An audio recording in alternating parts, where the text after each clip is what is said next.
É isso, pessoal. Primeiramente, muito obrigado pela presença de vocês. Tão bom ver nosso stand tão cheio aqui.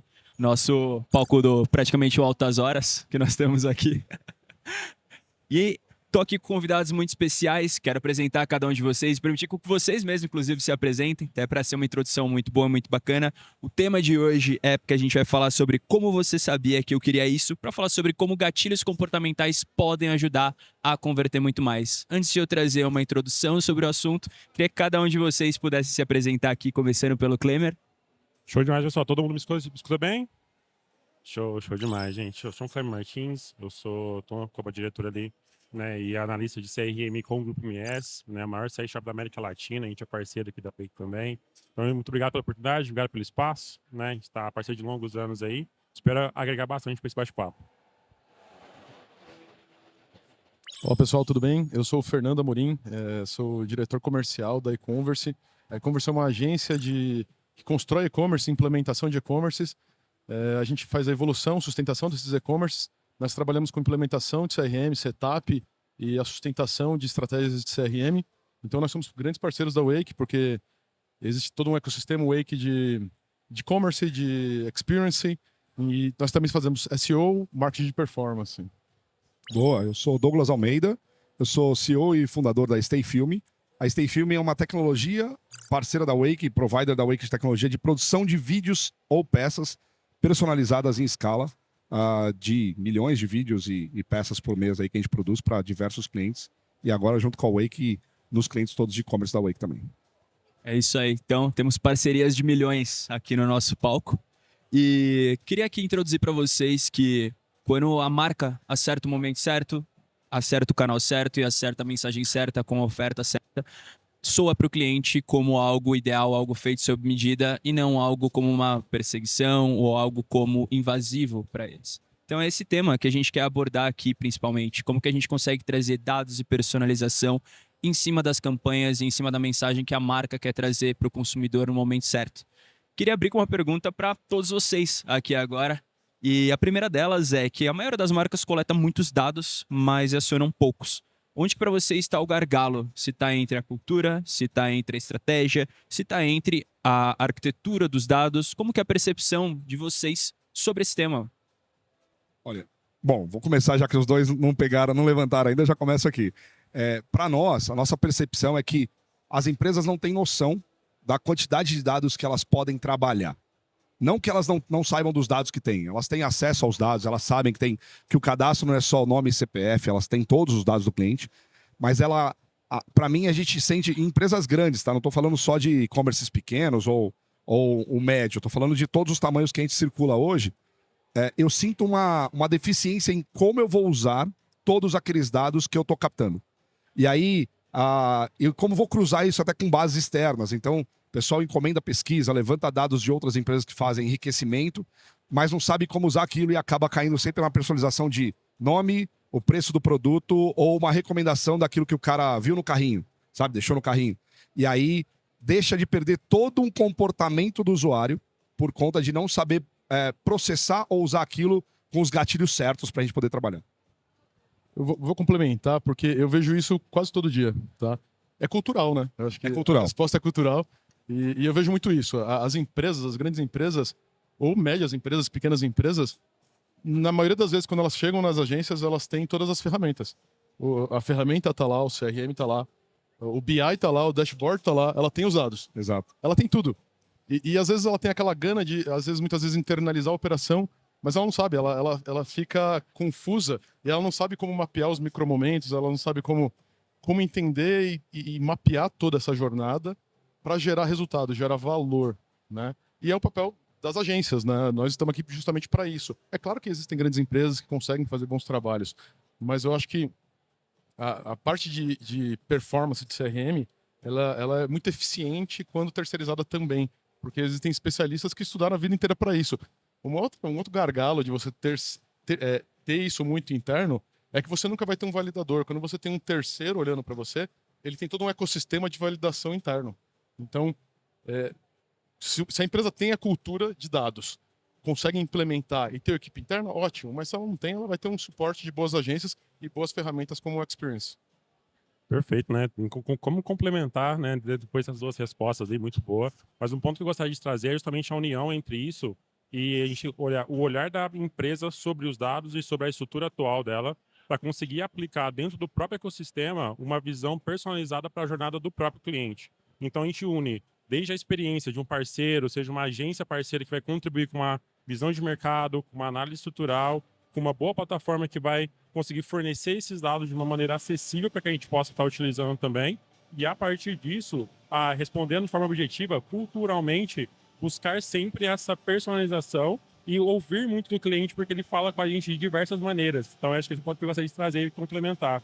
Seja através de um engajamento, seja através de uma interação, seja através de um comportamento dentro da própria plataforma, ele vai direcionando para a gente como que a gente pode otimizar essa jornada usando da experiência dos parceiros e do suporte de uma boa plataforma. Perfeito. Eu entendo que até no meus 50 centavos, aqui também sendo uma pergunta aberta a todos aqui do painel, tem uma pesquisa realizada no ano passado com os CMOs realizadas pela Deloitte, que 80% deles afirmam que a cultura é o ponto de início, onde está essa dor, onde está esse gargalo ali entre eles. E que isso se desdobra dentro da arquitetura, dentro da contabilização ali de parceiros que eles contam dentro do ecossistema e o ferramental em si, porque ter uma pilha de dados e não ter um time capacitado ou parceiros capacitados é ouro deixado em cima da mesa, né? E ao mesmo tempo, se eu consigo ter parceiros extremamente capacitados e eu tenho silo entre os dados, ali mora o perigo, porque eu posso tomar decisões muito mal embasadas também, né? Natan, você falou uma frase aqui que eu gosto bastante, né? O ouro disso que está nos dados, que o pessoal não sabe trabalhar e não usa como deveria.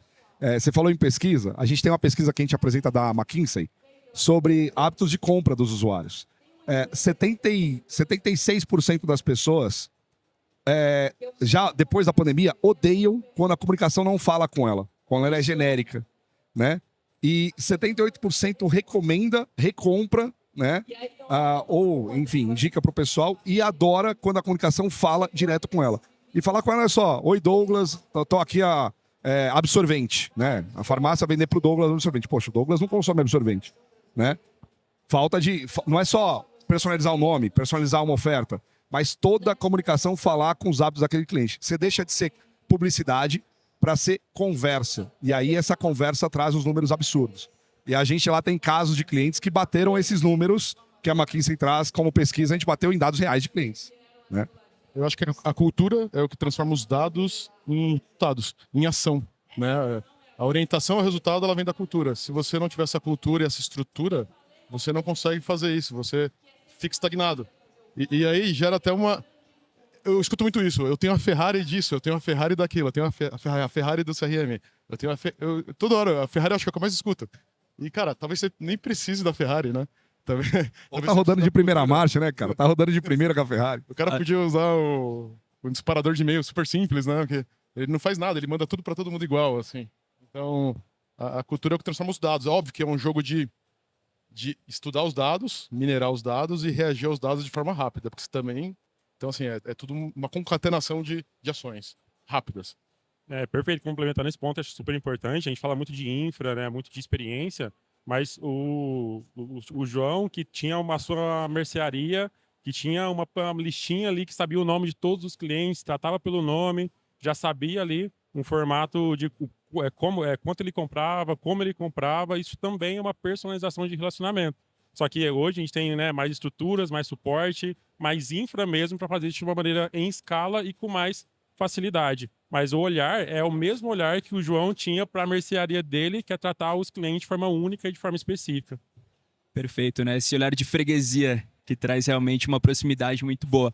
Pô, vou trazer uma pergunta, um tom até provocativo, num sentido positivo também, com um dado de pesquisa. Uma pesquisa realizada em janeiro desse ano pela Contentful traz que 86% das marcas se posicionam que elas fazem personalização, que elas olham para um a um e que elas têm uma boa estrutura dos dados. Mas do outro lado da moeda, eles também pesquisaram com consumidores e 63% deles afirmaram que eles não enxergam essa personalização. Então, com isso, eu queria trazer para vocês onde que a automação ela atrapalha a relação com o cliente e onde que ela brilha. Eu acho que ela atrapalha quando ela não tem bom senso, né? Ele deu um exemplo muito bom, né? O Douglas, você quer comprar absorvente? Né? O Douglas não vai querer comprar absorvente. Né? Então, assim, e outra, talvez ele até tenha comprado absorvente, né? A esposa dele pediu para ele comprar absorvente, mas, cara, no cadastro dele ele informou que ele é sexo masculino, enfim. Então, é importante que o rastreamento, o tagueamento da ferramenta seja bem feito. A gente falou de cultura, que é a cultura transforma dados em ação. Mas se você não tiver uma base tecnológica, um time interno ou externo que consiga taguear e fazer isso corretamente, também não vai funcionar. Então, assim, se você não tiver bom senso de fazer os tagueamentos certos e disparar a coisa correta, pô, o cara acabou de comprar com preço cheio. 5 minutos depois você dispara um desconto do mesmo produto para ele.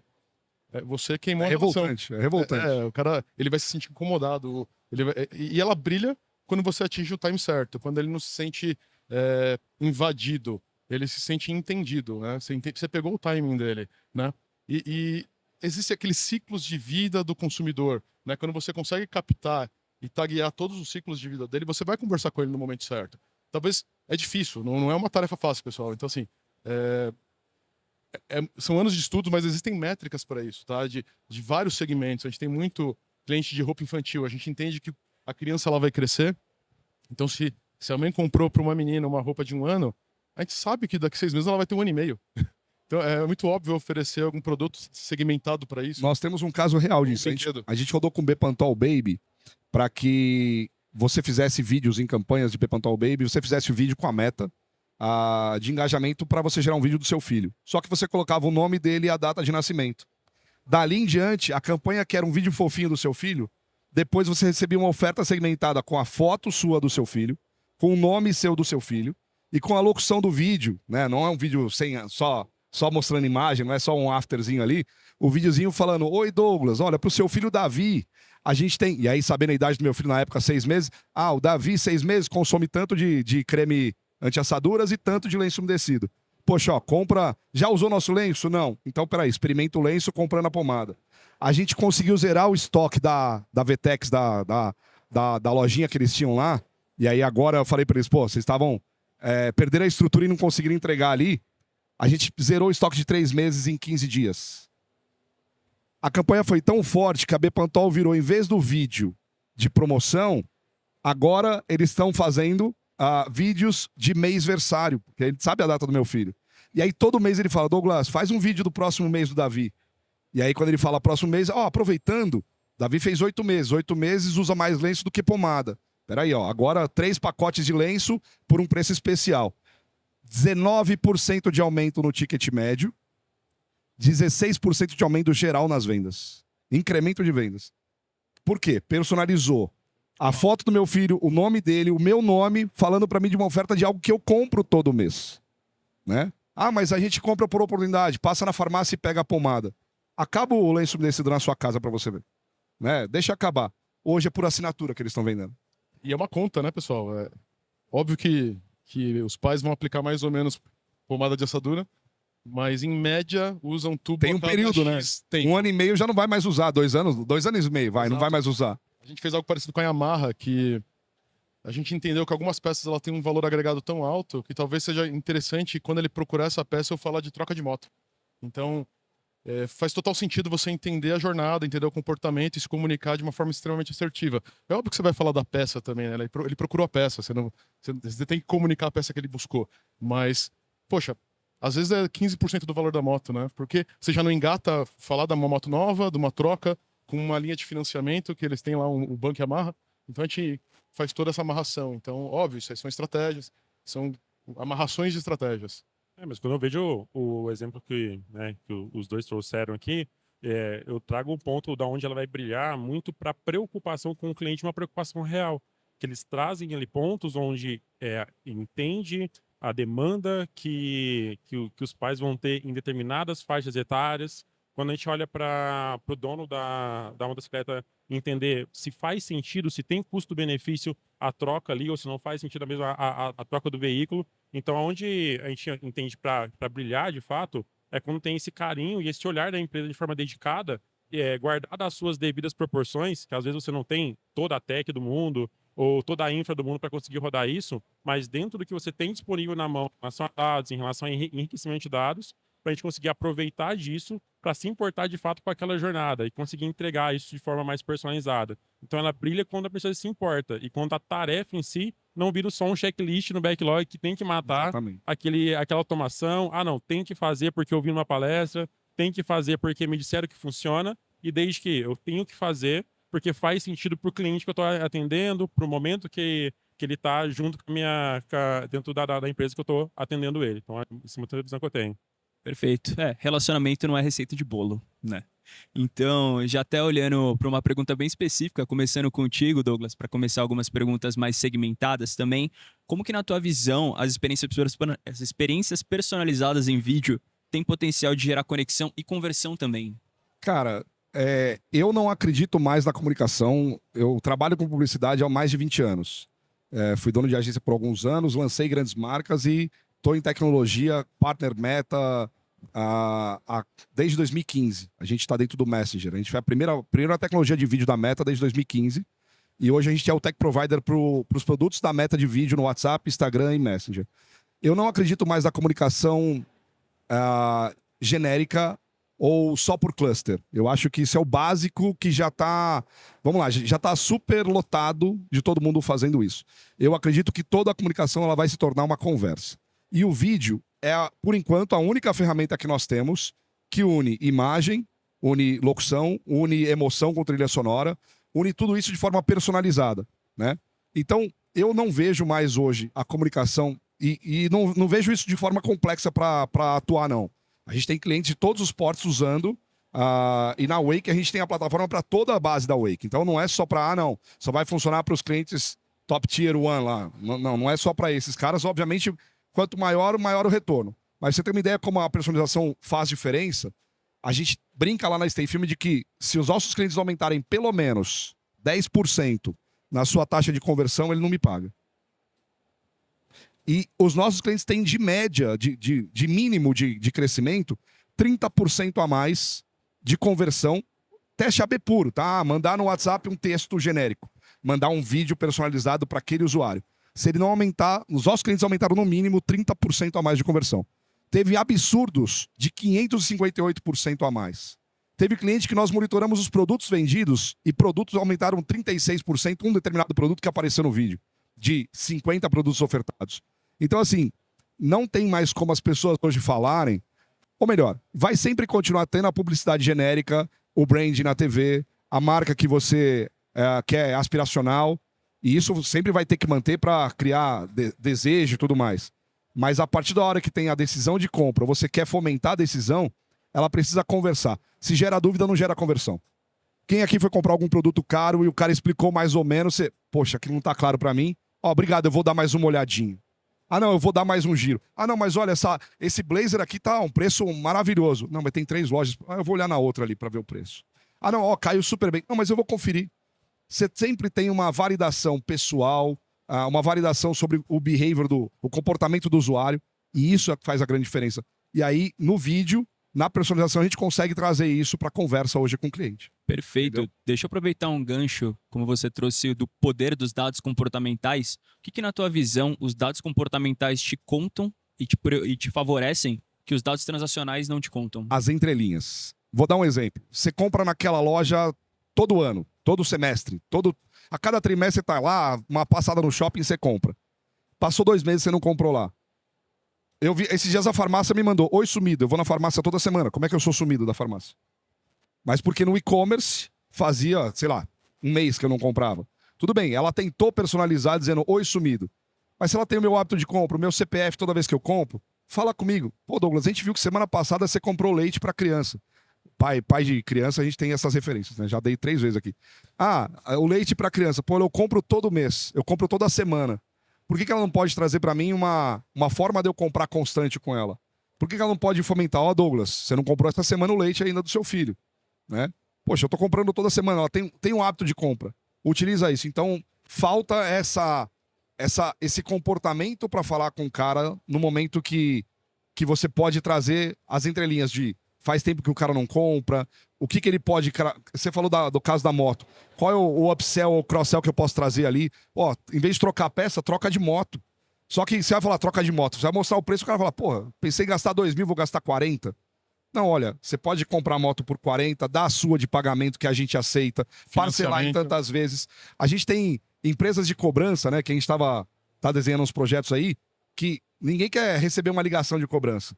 faz um vídeo dizendo, olha, você pode pagar em 6, em 12, em 24 e dar a condição, o valor da parcela para o cara pelo menos pensar, nossa, vou zerar minha dívida, né? Ou mostra um parcelamento de forma diferenciada para o cliente diante de um produto, de um pacote, de um combo de produtos que ele está comprando. É muito mais persuasivo, você dá mais argumentos para o cara decidir, tirar a dúvida, aumenta a conversão.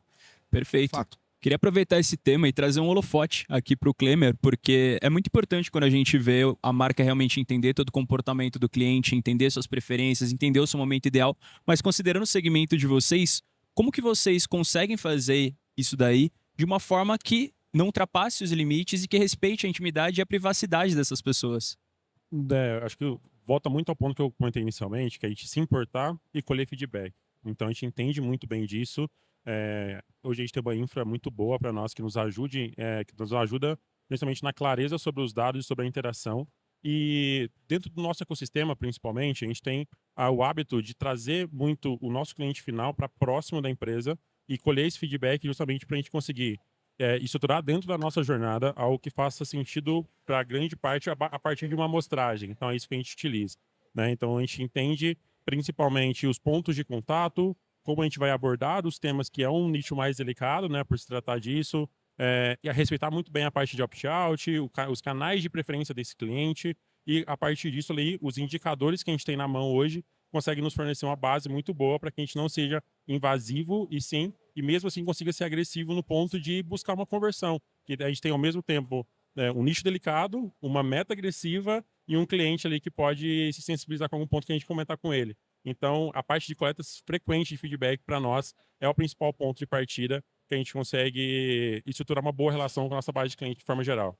Perfeito. Então, como que vocês conseguem criar o equilíbrio também de, beleza, eu preciso escolher o momento certo, entender o feedback, segmentar cada uma dessas pessoas para eu poder encaixá-las de acordo com as ofertas que eu tenho, com o meu cronograma ali e o calendário que eu tenho de comunicações, de lançamento, de sazonalidade e até mesmo de produtos específicos. Como que vocês criam esse equilíbrio se apoiando nesses dados? Perfeito. Pra gente olhar esses dados assim, hoje a gente tem um calendário muito arrojado de campanhas, então a gente faz um volume muito alto, é coisa de 5, 7 campanhas semanais, então é um fluxo muito alto mesmo. E a partir desse fluxo muito arrojado, vai gerar um volume muito grande de comunicações naturalmente para nós, né? A gente encaixa isso muito olhando para os indicadores chaves para nós, nosso engajamento principalmente, nosso nível de interação e os KPIs que são pós-interação dentro do nosso CRM, olhando para dentro do e-commerce mesmo, tempo de navegação, mas respeitando muito bem a jornada e separando esses pontos, né? Então a gente tem objetivos específicos dentro de cada uma das comunicações e indicadores chaves que a gente não abre mão para nos nortear dentro disso, porque é realmente um calendário arrojado para conseguir o percentual de participação da nossa base de recompra que a gente tem, precisa ser dessa forma, mas muito também olhando para os indicadores que nos mostram que estão dentro de um momento positivo, que a gente está fazendo o caminho certo, que são os indicadores de engajamento, principalmente, e também os sinais de alerta, opt-out, feedback de cliente, essa comunidade muito próxima que a gente tem, para ir nos norteando e nos dando feedback para isso também.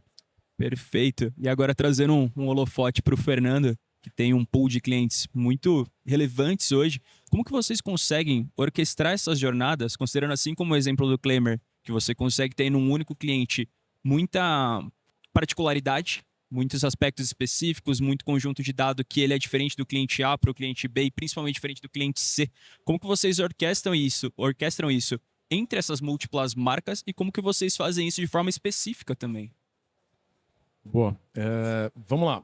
Existem vários pontos que a gente coleta dados, né? O CRM é uma delas, o commerce é outras, porque assim, a gente tem pontos de interação. Você tem que estar atento aos micromomentos de interação na plataforma. O tagamento é importante porque eu vou entender qual foi o fluxo de navegação daquele consumidor.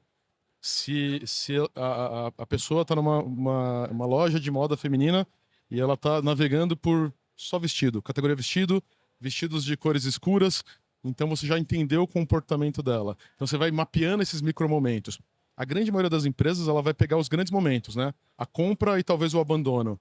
Mas a hesitação é importante e aí você tem que congregar uma série de ações. O CRM vai te dar informações, os tagueamentos que você fizer, o Analytics vai te dar outra gama de informações, o GA4 tá ali, que se bem configurado, ele é uma ferramenta ainda muito poderosa. Existem outras de BI que eu não vou entrar, são muitas, mas eu acho que o Analytics é uma delas, o Commerce da Wake é uma delas, o Experience é outra delas. Então, concatenando todas essas interações, a gente entende o que o Klemer falou, né? O que ele quer, onde ele está navegando, qual é o momento dessa pessoa, como eu vou me comunicar com ela. E aí eu tenho que ser assertivo o suficiente para gerar esse engajamento. De novo, fazer o cliente se sentir entendido, né? Não impactado, né? Não ser a empresa que incomoda, mas sim a empresa que fornece o que você quer. Mostra o que você está precisando naquele momento. Fala com ele, tá vendo? Fala com o cliente. Exatamente isso. E dentro dessas microjornadas que vocês conseguem mapear, quais delas que vocês identificam, até com um padrão em alguns momentos, que podem gerar mais conversão ali na ponta? Assim, o que a gente mais pega, o que a gente consegue mais gerar interação, que gera resultado, é justamente as macro interações, as realmente de abandono, porque ela é muito assertiva, né? Você consegue e é a mais fácil até de você conseguir converter e de você conseguir configurar, né? E ela é muito assertiva porque se o cara ou assim, às vezes ela nem abandonou, ela até foi até a etapa de checkout, você já sabe qual o produto, você sabe exatamente tudo o que ela precisa. Então você vai se comunicar de uma forma extremamente assertiva. As outras interações, elas são muito mais sutis. A hesitação é sutil, né? Se ela só navegou por categorias, ela é mais sutil. E é óbvio que a pessoa tem que estar... Existe LGPD, né, pessoal? Então a gente tem que ter pego esse ok, né, de estar cookiando a pessoa. Então, assim, a gente consegue mapear toda essa interação, que é uma interação mais sutil. Mas os macro momentos de compra, né? Que na compra a gente entende o momento da pessoa. A gente falou da criança ou da moto. A moto, se eu tenho um site que vende óleo de motor para moto, e o óleo de motor ele troca a cada 1.000 quilômetros. Em média, se consome esses 1.000 quilômetros em 2 meses. Eu vou falar que esse cara a cada 2 meses. É uma interação poderosíssima porque existe uma métrica para isso. O abandono de carrinho já está falando do produto que ele abandonou. Ele quer aquilo. Talvez seja preço, talvez seja frete, prazo de entrega. Eu vou tentar reverter esse negócio. As outras interações, as micro-interações, elas são mais sutis, mas elas têm que ser trabalhadas, porque elas têm um volume muito grande, né? Elas são mais difíceis, mas elas são poderosas também. Perfeito. Então, olhando que a gente tem muita oportunidade em cima de tudo isso. E, de certa forma, o que você, interagindo com tantas marcas relevantes hoje no mercado, consegue notar, acho que os primeiros diagnósticos, que fazem de uma forma muito genérica e que você acredita que poderia ser de uma forma mais inteligente, mais segmentada e mais personalizada ali na ponta também? Eu acho que ainda hoje, até as grandes marcas, elas mandam tudo para todo mundo. É o que a gente mais vê, né? Voltando até na minha na resposta anterior, manda tudo para todo mundo, sem uma estratégia, sem a cultura orientada para dados. Então, acaba sendo um tudo para tudão, assim, né? Imagina no seu segmento que tem que ter uma certa delicadeza, sem invadir a privacidade. Se eu mandar tudo para todo mundo, eu vou incomodar muita gente. E aí, em vez de você criar admiradores da marca, você vai provavelmente até criar detratores, né? 72% retratores aí, falando, nossa, mais uma propaganda genérica, mais uma news que eu vou bloquear. Né? Mais um WhatsApp que eu não quero mais receber desse número. Unfollow, né? Parou de falar comigo, exato, não tá? Tá falando geral.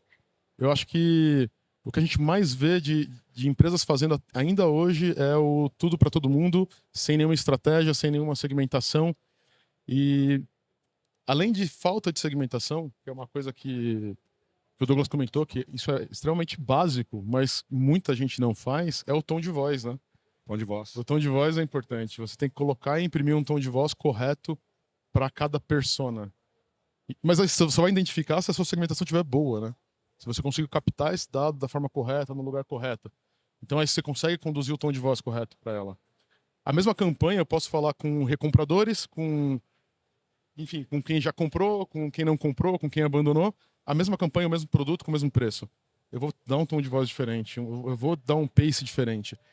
E óbvio que eu vou ter resultados melhores se eu personalizar. Né? Acho que é isso. Perfeito. Acho que eu quero até aproveitar esse teu último gancho e puxar uma provocação geral aqui para todos.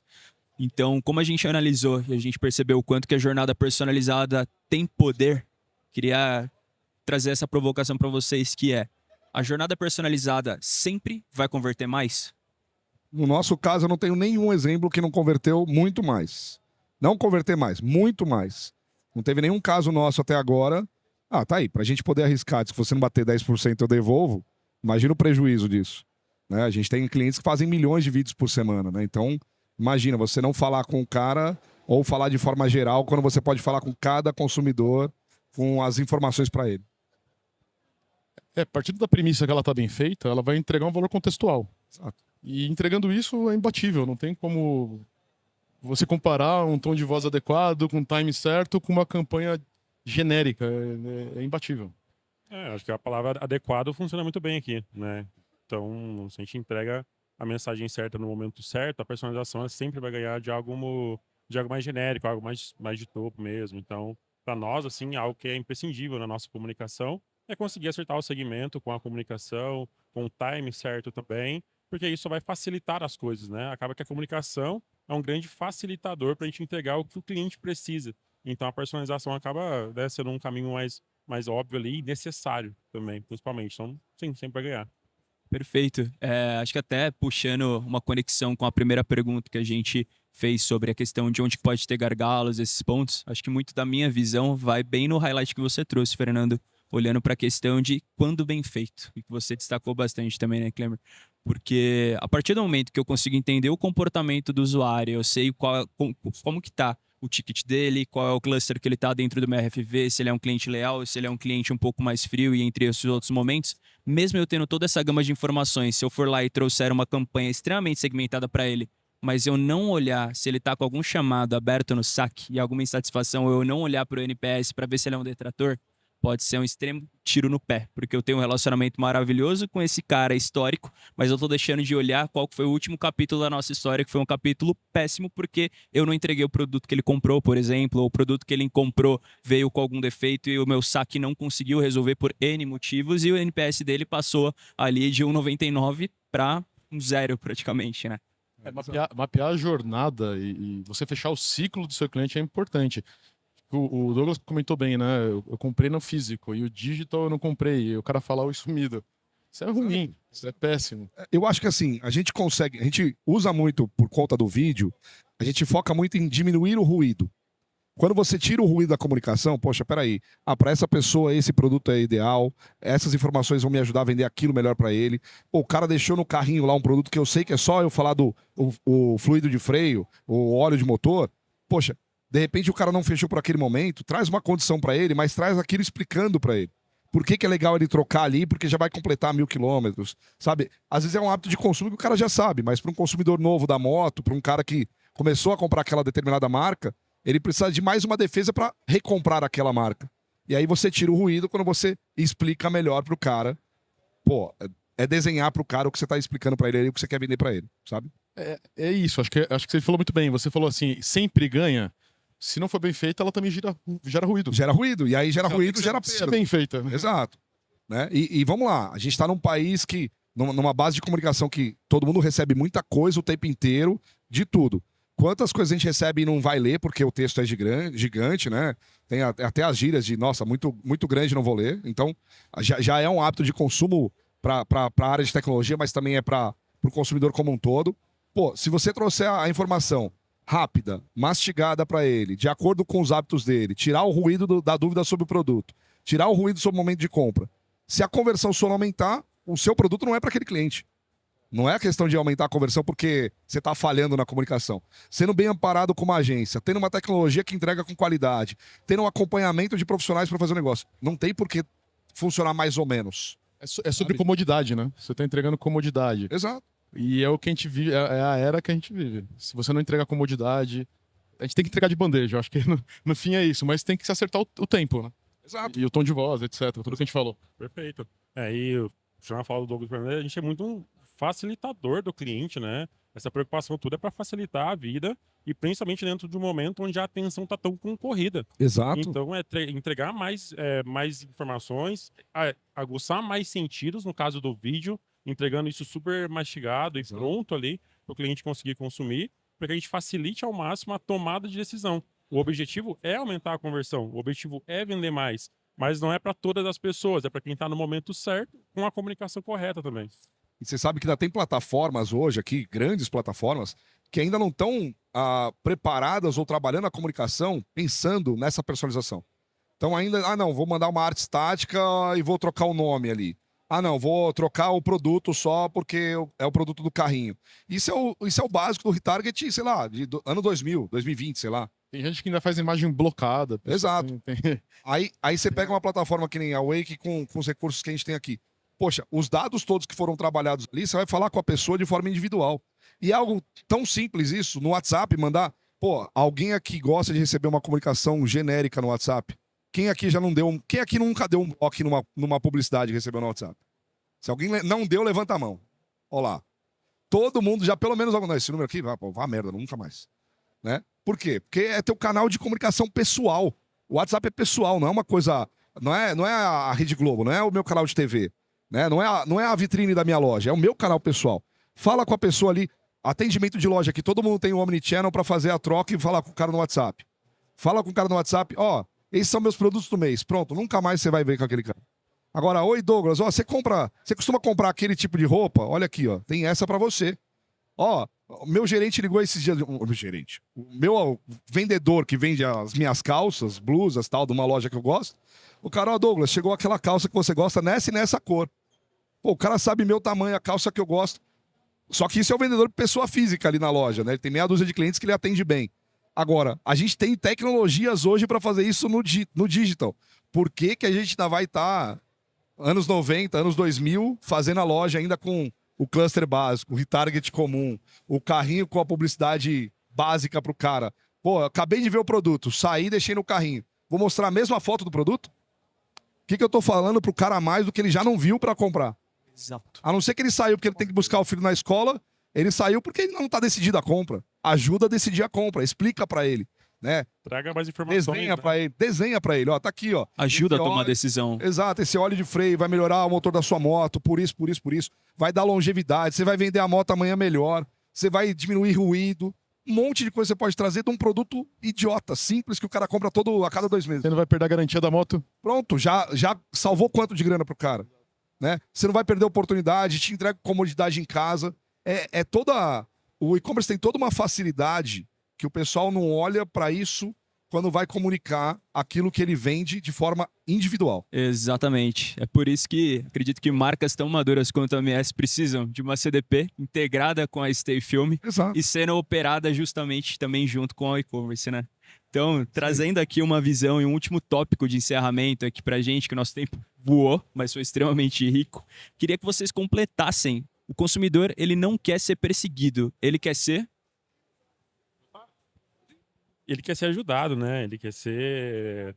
Ele quer ter a vida facilitada, principalmente, né? Então, quando a gente começa a ter recursos para escalar a personalização, escalar o envio de mensagens, acredito que são muitos pontos como o Fernando e o Douglas trouxe, disso também facilitar empresas usarem isso de forma errada para fazer spam por aí, né? Exato. Então, o nosso ponto do cliente, nosso consumidor específico, ele quer principalmente que seja ajudado e essa jornada seja facilitada para que ele consiga comprar da gente, principalmente, né, e conseguir ter a sua demanda atendida pelo canal que for melhor para ele, principalmente. Então, o principal ponto é dele ter a sua demanda atendida, principalmente. Ele quer ser reconhecido. A atenção é a maior moeda de troca do e-commerce hoje. Você precisa saber quem é, você precisa fazer uma análise preditiva do seu cliente, você precisa entender o comportamento, a jornada dele, o ciclo de vida dele. E a Wake, a gente acredita muito na parceria que a gente tem com a Wake. Nós somos elite da Wake, né? Com muito orgulho, aliás. E ela entrega ferramentas do commerce, do experience, que consegue fazer toda essa entrega de entender esse ciclo de vida, entender essa maturidade do cliente para se comunicar do jeito certo. Então você entende ele quer ser entendido, ele quer que o timing seja adequado, com a proposta de valor adequada. É isso que a gente precisa entregar.